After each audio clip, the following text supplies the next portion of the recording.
In the heart of the ancient Odu kingdom, far beyond the red earth roads and beyond the whispering forests, there lay a village untouched by the chaos of the outside world. This village was called Okuta.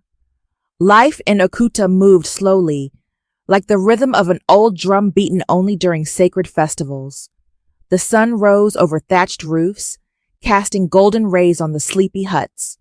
Roosters crowed, mothers stirred the morning fires, children chased chickens through the dust. It was a place where nothing happened in a hurry, and people lived by the cycle of the earth. In the mornings, men tilled the land, their hoes slicing through the soil like their fathers before them. Women fetched water from the stream that sang its way through the trees, balancing clay pots on their heads with grace. At dusk, the air grew cool, and elders gathered under the great Iroko tree, weaving stories from the strands of memory. Okuta was peaceful, safe, a village where everyone knew everyone, and no secret lasted more than a day. But there was one story that was never told, a name that was never whispered under the tree, not because it was unknown, but because it was too heavy, too strange. That name was Sango. Sango lived on the edge of the village, in a quiet compound with red walls and overgrown grass. He did not come to the evening gatherings. He did not join the men at the stream or the boys at the wrestling field. Yet everyone knew who he was. He was tall, taller than most. His shoulders were broad like the doorway to a shrine. His skin was the color of rich, wet soil after the rains. His eyes, sharp and steady, seemed to look right through people. And though he rarely spoke, the village could not stop speaking about him. The women feared him, though he had never wronged anyone. Young girls looked down when he passed. Mothers pulled their daughters close when they saw him from afar. No one ever said it directly, but the fear was real, as if his presence carried a weight, an energy too wild to tame. It wasn't that Sango was dangerous. It was that no one knew what he was capable of. And in a village like Okuta, fear of the unknown was enough to keep people silent. Though the villagers of Okuta carried on with their daily lives, planting, harvesting, weaving, and trading, a quiet unease had taken root. It wasn't loud or spoken aloud. It lived in glances, in the hurried footsteps of girls walking past certain paths, in the lowered voices around fire pits. This unease had a name, Sango. He had never done anything to deserve the fear he inspired. He had never raised his voice. He had never chased a woman. He had never caused trouble or broken rules. And yet, every girl in the village seemed to know that Sango was different. Not just in body, but in something they couldn't name. They whispered that he had a fire inside him, a desire so strong, so persistent, it could melt a woman's sense of control. They said he was cursed with a sex drive that had no end, one that kept growing like a river that refused to dry. No one had proof, but the stories had grown over time like vines creeping around a shrine, impossible to remove once rooted. They said that any woman who came too close to Sango would feel dizzy, that her dreams would become restless, that her heart would beat fast without reason. Some said girls who once smiled every day turned quiet after spending a moment near him. Not because of love. No, this wasn't love. This was something darker, deeper, more primal. Mothers began teaching their daughters early. If you see Sango, look away. If he speaks to you, don't answer. If he comes near, walk the other direction. It didn't matter that Sango rarely looked anyone in the eye, or that he spent most of his days in silence. The fear was there, thick in the air like dry season dust. Even the elders, though they never admitted it, kept their distance. They called it respect, but deep down, they felt the same tremble as everyone else. And what about Sango? He felt it too. The distance, the silence, the looks. But he didn't ask why. Perhaps he already knew. Or perhaps He feared his own self more than they ever could. Sango had known since he was a boy that something inside him was different. While other children played freely, laughing in the fields and shouting in the rain, he often stood still, listening, not to the birds, not to the wind, but to a sound no one else could hear, a low hum, a pressure beneath his skin. It pulsed like a drum beat, slow and heavy. At first, he thought it was just part of growing up, a feeling all boys must carry. But as the years passed, it never left. In fact, it grew.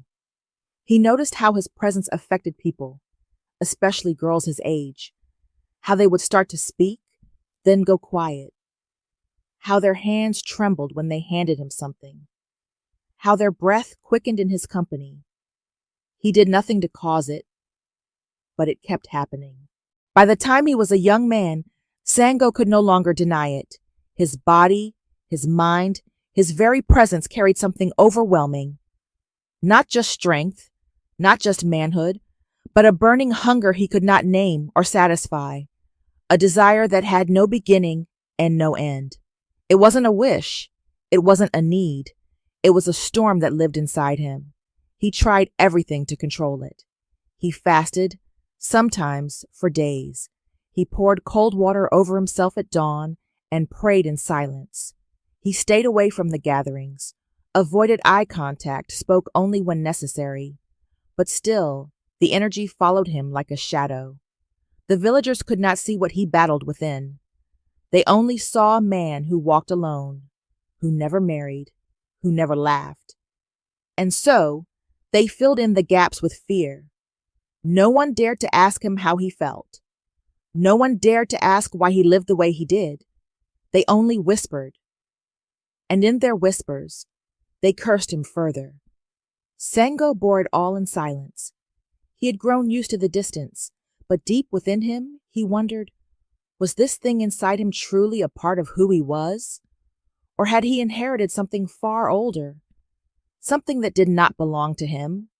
The answer, he feared, was not in any prayer or fast. It was in his blood. Sango's days followed a quiet rhythm, but his nights were a different story. In the silence of his hut, when the village slept and the wind whispered through the trees, the storm inside him came alive. It didn't roar. It didn't scream. It burned, low and steady, like hot coals beneath his skin. His body felt restless, his thoughts tangled. His dreams were filled with flashes of faces he barely recognized, sensations he could not explain, and desires that left him gasping awake before dawn. He had never known the softness of love, not because he wasn't capable of it, but because he feared what might happen if he allowed someone close. What if this fire passed into them? What if it consumed them, like it tried to consume him each night?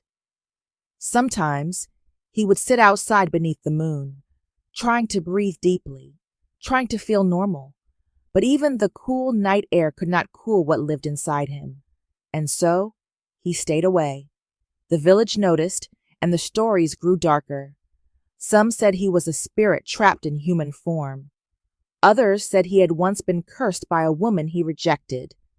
A few believed he had made a secret pact with unseen forces to gain strength. But in return, he had lost control over his manhood. Cursed to burn forever, with insatiable lust that brought ruin to any woman who dared get close. None of it was true. But in a place where silence and fear fed each other, the truth hardly mattered. To protect themselves, the women of Okuta made rules, quiet ones, passed from mother to daughter. Never walk near his hut. Never look into his eyes for too long. Never speak to him if you are alone. Sango knew.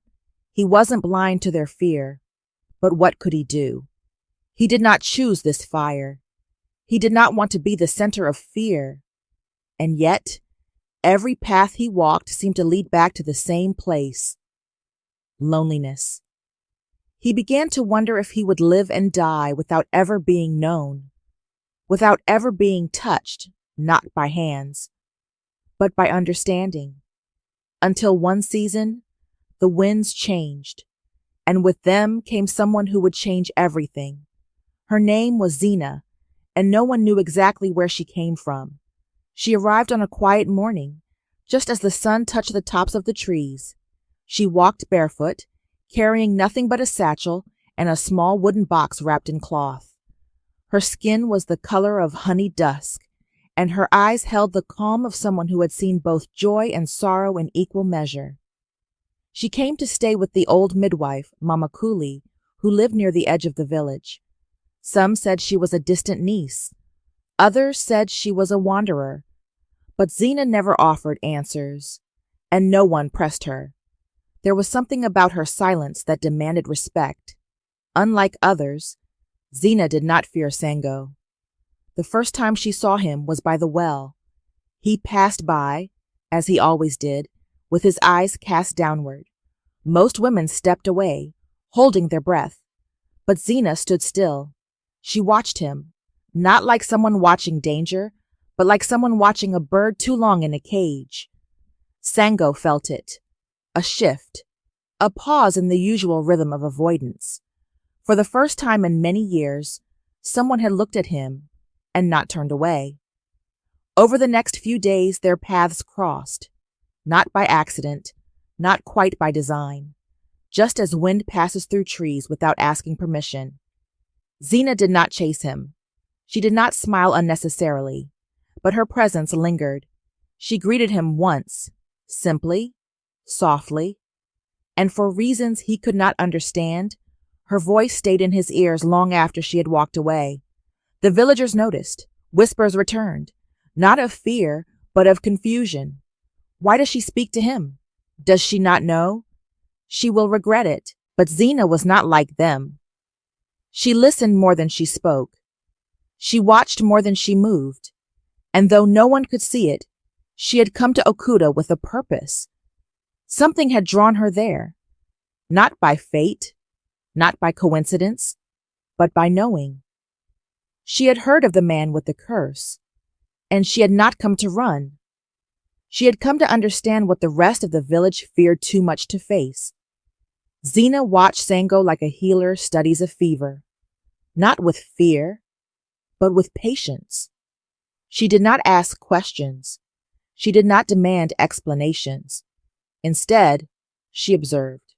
She noticed how his hands always clenched slightly when he spoke, how his eyes searched the ground instead of faces, how he seemed always ready to flee from the world, even while standing still in it. She had seen such things before, not in Okuta, but in other places, in other men. Men who carried weight, not meant to be carried alone. She watched the way the villagers avoided him, the way even the brave pretended not to see him, the way silence followed wherever he went. And then she saw something else, something hidden beneath the stillness. The storm, the same one he tried so hard to contain. In the dead of night, when all was quiet, Xena would sit by the old Iroko tree and feel it. The air changed when Sango was near. It became heavier, more electric, like the moments before a rainstorm breaks open the sky. And she understood. He was not the storm, but the vessel holding it. Her interest was not curiosity. It was responsibility. For Xena was not merely a traveler.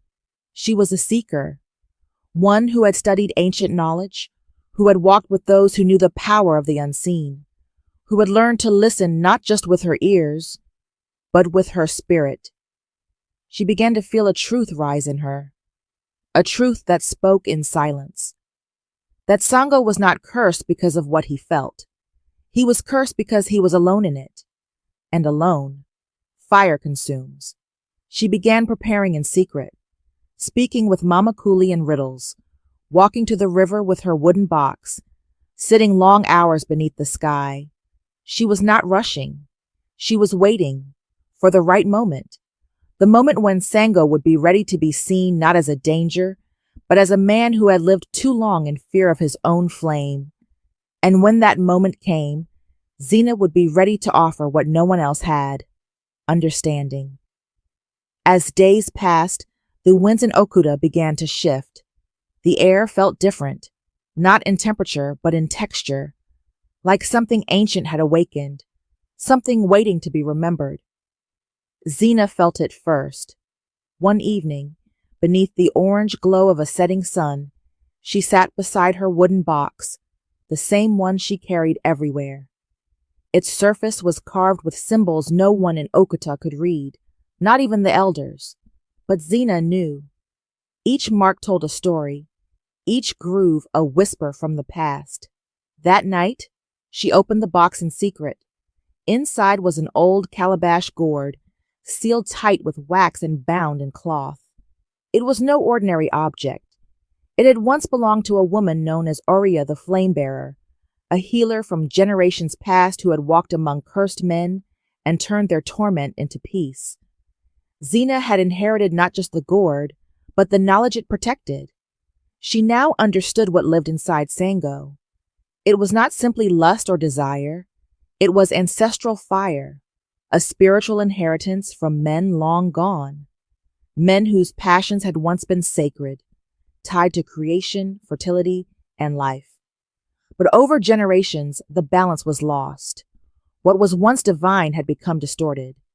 Their fire, once meant to heal, had turned inward, feeding on shame, silence, and fear. Sango had never known this. He only knew the burning, the restlessness, the isolation. He did not know that his suffering had roots far beneath his own lifetime, buried in rituals forgotten and lineages ignored.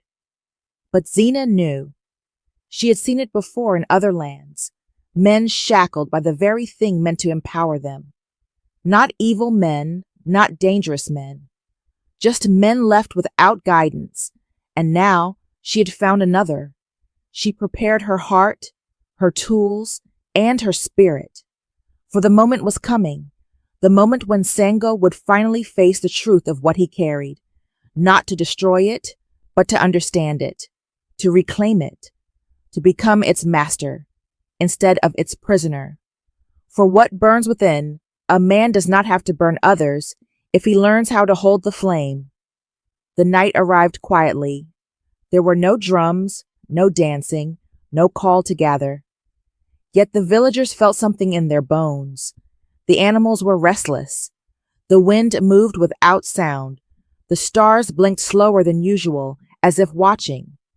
Xena waited under the ancient Iroko tree, the calabash resting in her hands. She had spoken to no one, but Sango came, as if led not by words, but by fate. He approached slowly, unsure. His eyes, always cautious, flickered with something between fear and hope. He had felt the shift too. Something inside him had quieted just enough to let him hope that this night might be different. Xena said nothing. She simply nodded and opened the calabash. From within rose a soft golden light. It pulsed like a heartbeat, and the air grew thick with memory. The symbols on the box began to glow faintly, and the earth beneath their feet seemed to hold its breath. Xena placed the gourd before Sango and stepped back. She did not chant. She did not cry. She only breathed, deep and steady, inviting him to do the same. Sango sat before the gourd. For a moment, he hesitated. But then, he reached out and placed his hand upon it. The moment his fingers touched the surface, warmth spread through his body. Not the burning he had known all his life, but a deeper warmth, the kind that came from recognition, the kind that said, "You are not broken, you are inherited." He saw visions, not with his eyes, but through his blood. Men with fire in their chests, not consumed by it, but guided by it. Women dancing in circles, blessing them. Elders watching with pride, not fear. He saw generations before him, alive with the sacred passion, not hidden, not feared. And then he saw the shift, a time when fear crept in, when the fire was misunderstood, when silence replaced ritual. He saw himself, not as a mistake, but as a remnant of something lost. When it ended, he wept, not from pain, but from the release of carrying a burden he.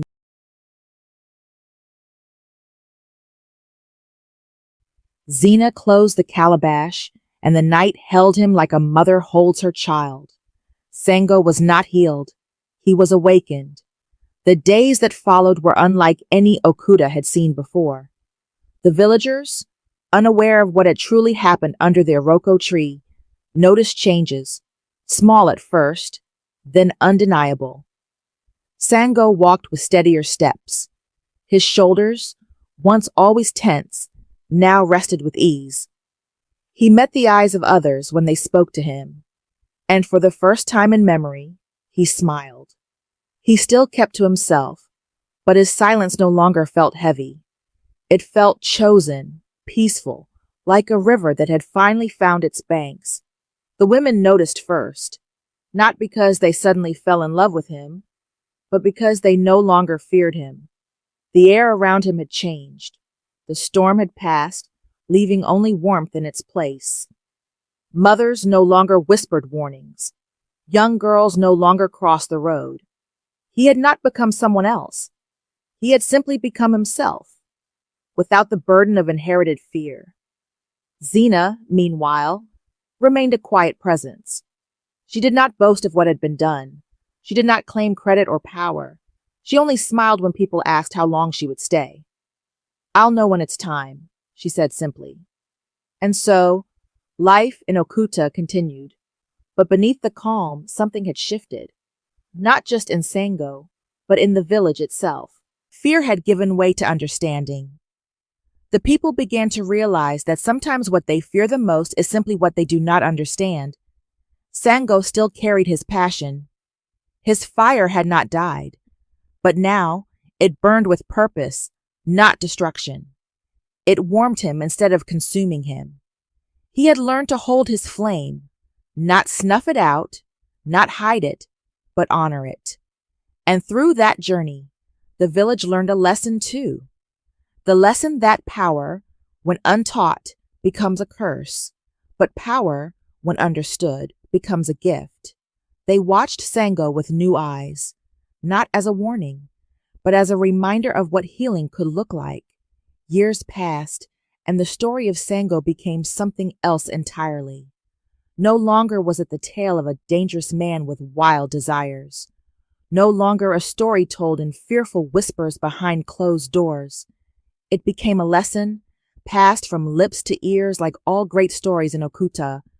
Mothers told it to their daughters, fathers to their sons, not to frighten them, but to prepare them, to teach them that there is no shame in passion, that strength is not in how much power you hold, but in how gently you choose to carry it. They spoke of Sango, the boy who burned from within, the man who walked alone, and the fire he learned to hold. They told of Xena, the quiet traveler who listened deeper than anyone had dared, and who brought not magic, but understanding. The old Iroko tree became sacred once more. Some said they could still feel the warmth in the soil where Sango sat. Some said Xena had left her spirit there, and perhaps, in a way, she had. Sango remained in Okuta, living a simple life. He farmed. He taught the young boys how to work with their hands and still keep their hearts soft. He sat with the elders, and sometimes, just sometimes, he laughed. He never married, but he was never alone again. And Xena? One morning, she was gone. No goodbyes, no messages, just the empty space where her box once sat. But the village did not grieve, for she had come to do what she was meant to do, and left the flame behind, not to burn, but to light the way. So now, when the fires are lit in Okuta, and the drums beat low and the stars blink above the trees, they tell the story of a man with a fire so strong it nearly consumed him, and of a woman who taught him that he was never meant to fight it alone.